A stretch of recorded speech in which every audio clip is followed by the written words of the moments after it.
I want you to picture a city that is, statistically speaking, dying.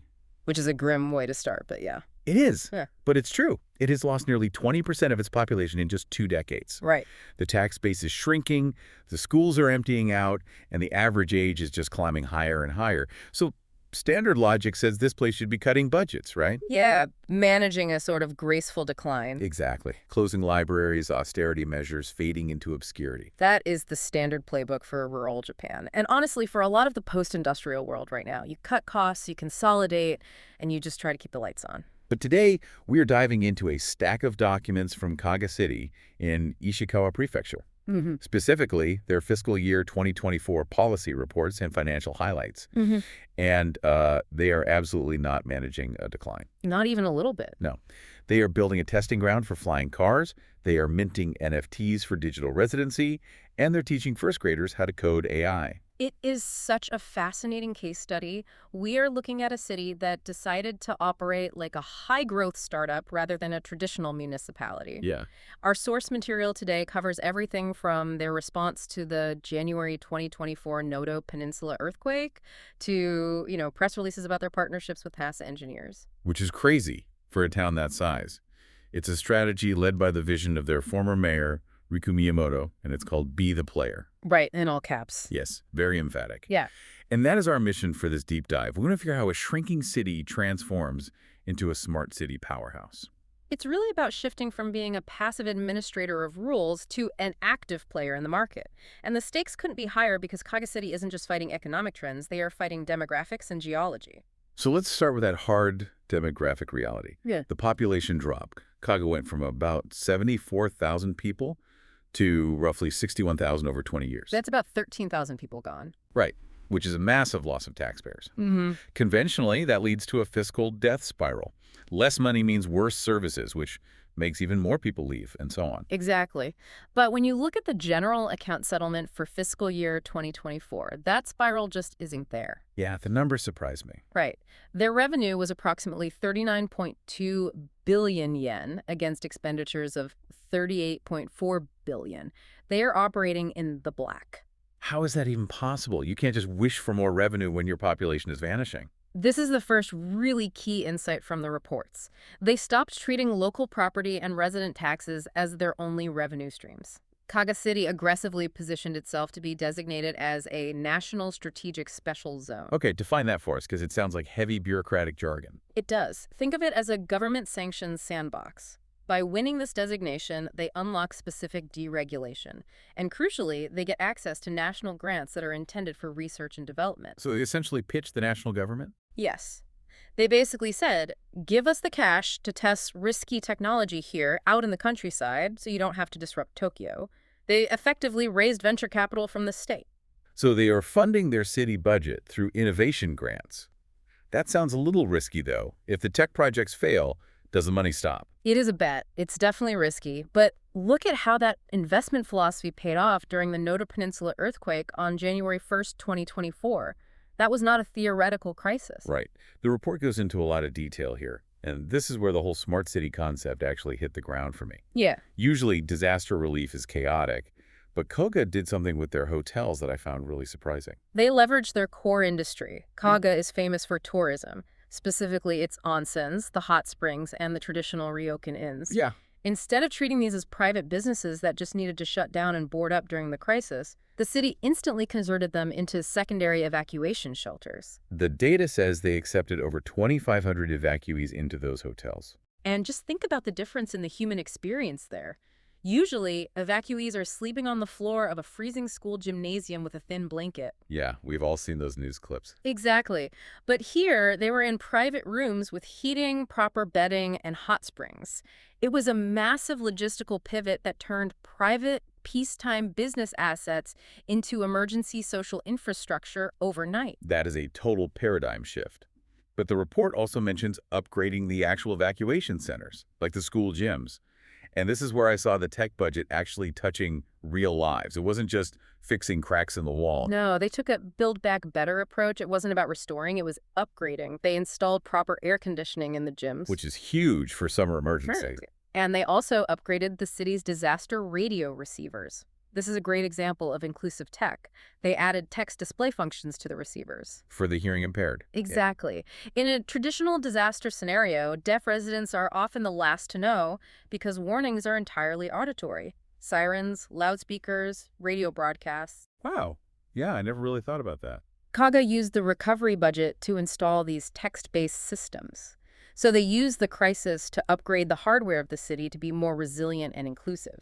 It seems like their definition of resilience is bouncing forward, not just bouncing back. Bouncing forward is a good way to put it. And speaking of bouncing forward, or I guess flying forward, we have to talk about the tech sector stuff in these reports, because when I read flying cars in a municipal document, my skepticism radar immediately goes off. It sounds like a total PR stunt. Right. Like, does a rural city of 60,000 people really need flying cars to get to the grocery store? On the surface, it absolutely sounds like PR.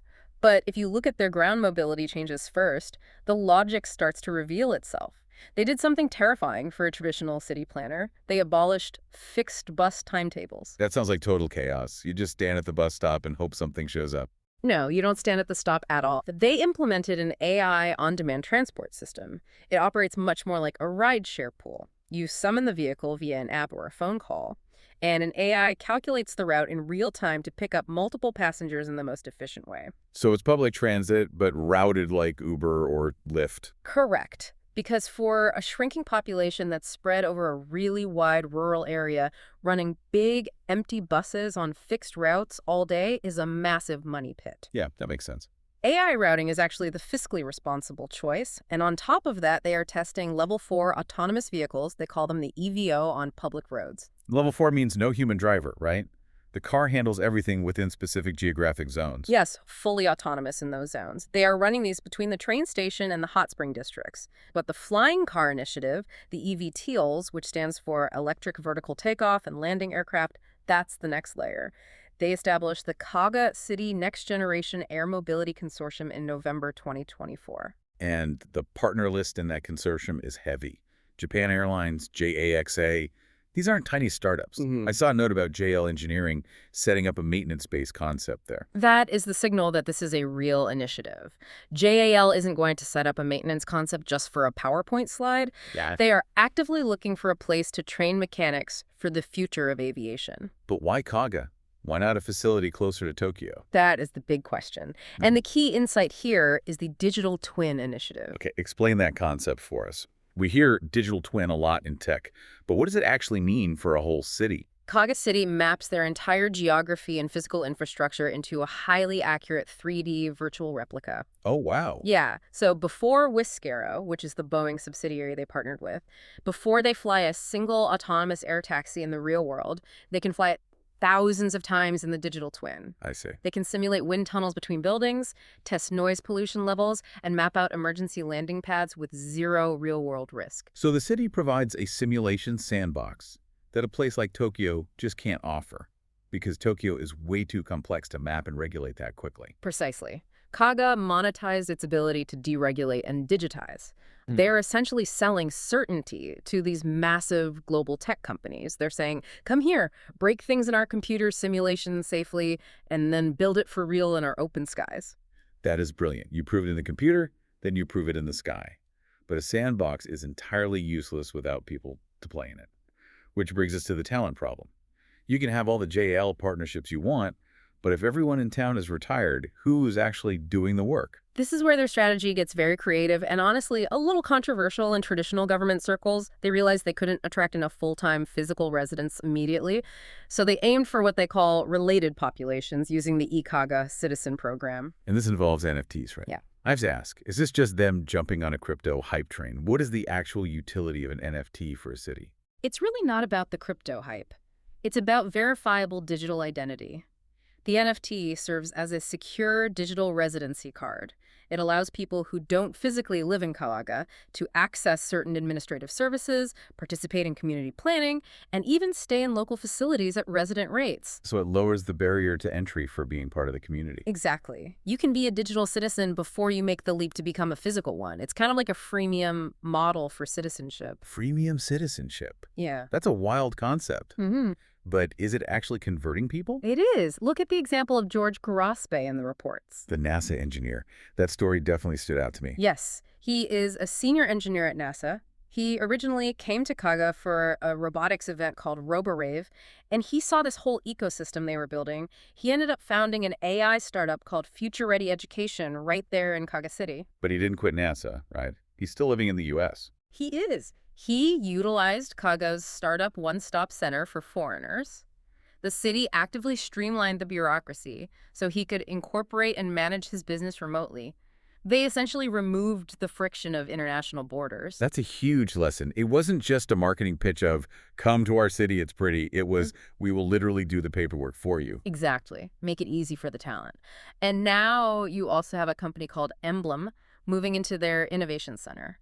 They are a JXA certified venture working on wearable engines. Wearable engines. Oh, wait. Like jetpacks. Basically, yes. Technologies for human flight. So the thesis is clearly working. If you build a regulatory sanctuary and remove the friction, the innovators will commute to you, whether that's digitally or physically. Speaking of innovators, that brings us back to the core philosophy we mentioned at the start. Be the player. We've talked about the flying cars and the NASA engineers, but the policy report actually spends a huge amount of time on education. It really does, because they aren't just trying to import talent, they're trying to grow it locally. This is their long game. The former mayor's vision was that all this technology is just a tool. It's useless if you don't have children who can think, move, and create independently to wield it. So they implemented a 9-year consistent STEAM curriculum. STEAM being science, technology, engineering, arts, and math. But let's be real, lots of schools claim to do STEAM nowadays. How is Kalinka's approach actually different? It's the intensity and the integration. First graders, 6-year-old kids, are starting programming. By the time they hit 6th grade, they are dedicating 30 hours to long-term tech projects. By 8th grade, it's 40 hours of inquiry-based problem solving. Wow. This isn't just an optional after-school coding club. It is baked into the core curriculum for every student. And they made a pretty intense investment in their teachers, too. I was honestly shocked to read that the city sent nursery school teachers, daycare staff, all the way to Italy. Yes, to Reggio Emilia. It's a city in Italy that is world famous for a very specific approach to early childhood education. It focuses on child-led, highly artistic, and project-based learning. Kaga City realized that if you want creative high schoolers who can go on to build flying cars, you can't suddenly start teaching creativity when they turn 15. You have to start when they are 3 years old. Sending municipal daycare staff to Italy to learn an educational method is just unheard of for a city of 60,000 people. It shows they are really putting their money where their mouth is. Absolutely. But what about the kids who struggle? The kids who just aren't fitting into this high-paced system? The report highlights some pretty innovative measures for truancy, too. This is the No Child Left Behind aspect of their policy, but it's heavily powered by tech. They expanded support rooms, which are alternative spaces for kids who can't handle a regular classroom environment, from just 3 schools to 15. Okay, so expanding physical safe spaces. Right. But the real tech innovation is their Bridge system. That's the chat app on the school tablet. Yes, every student gets a tablet. And the Bridge app allows them to consult directly with specialists and counselors via text chat. It significantly lowers the psychological barrier to asking for help. That makes a lot of sense. A kid might not walk into a counselor's office, but they will send a text. Exactly. And for the students who can't even make it to the physical support rooms, Kaga created places to belong in the metaverse. So if a kid refuses to physically go to school, they can log into a virtual school in the metaverse. And that actually counts. It counts as attendance in a social and educational sense, yes. It reconnects them with their peers and teachers in a safe, avatar-based environment. That's fascinating. And the data shows it works. Kaga successfully halted the increase in truancy numbers, entirely bucking the national trend in Japan where truancy is rising. They used virtual reality to solve a very real-world problem of social isolation. And for the kids who aren't struggling but just want to geek out and build things, they built the Computer Clubhouse. Which was the very first one in Japan. It's a completely free after-school space equipped with 3D printers, VR gear, music production studios. It's basically a massive makerspace where kids can just go and create. No grades, no tests. No grades, no assignments. The adults are just mentors. The kids just get to be the player. It all connects so well. You have kids learning to create in the clubhouse, growing up to work in the AI startups founded by the NASA engineer, testing the flying cars that are mapped on the digital twin. It is a complete ecosystem. It really is an ecosystem. But as we look at all this futuristic stuff, we can't forget the historical foundation of Kaga. It is, at its heart, a place of deep tradition. You have the famous Kutaniware ceramics, the Yamanaka lacquerware, the ancient onsens. Yeah, and that is the usual tension, right? Usually when a city goes all in on high-tech, the traditional artisans get pushed out or just ignored. But the tourism stats for fiscal year 2024 look incredibly strong. They do. Despite the major earthquake in January, total visitors were up 11.1%, and inbound foreign visitors were up almost 38%. That is a remarkable recovery. And it wasn't accidental. They executed a very targeted marketing strategy, specifically in Taiwan and Singapore using influencers and travel TV shows. But they also rebranded the city as a creator hub. All right, they hosted that THU event. Trojan Horse was a unicorn, which is a massive global gathering for digital artists and creators. Bringing cutting-edge digital creators to a town that is historically famous for traditional physical crafts is just brilliant positioning. It creates this amazing collision of cultures. And they are actively bridging that gap by using 3D scanning technology to create high-fidelity digital archives of the Kutaniware and their historical Kitamebun merchant ships. So they're digitizing the physical tradition to preserve it. Preserve it and sell it. They are actively connecting traditional artisans with digital transformation DX to help them brand and sell their work globally online. It's not about replacing the old with the new. It's about using the new to amplify the old. If you can't get millions of people to physically visit the pottery kiln, you send the digital twin of that pottery out to the world. We have covered a lot of ground here today. The fiscal hacking with the special zones, the incredible disaster response, the digital twins for aviation, and the STEAM education pipeline. When you step back and look at the whole picture, what do you think is the core lesson of the Kaga model? I think the core lesson is that disadvantage is really just a matter of perspective. Kaga City took their two biggest liabilities, severe depopulation and geographic isolation, and completely flipped them into assets. Because depopulation meant they had an urgent need to automate, which justified being the testing ground for AI transport. Exactly. And their geographic isolation meant they had open, uncluttered skies, which justified the flying car testing. They didn't try to become a smaller, watered-down version of Tokyo. They tried to be the best, most innovative version of Kaga. It really challenges the excuse we hear all the time in business and government. We don't have the resources.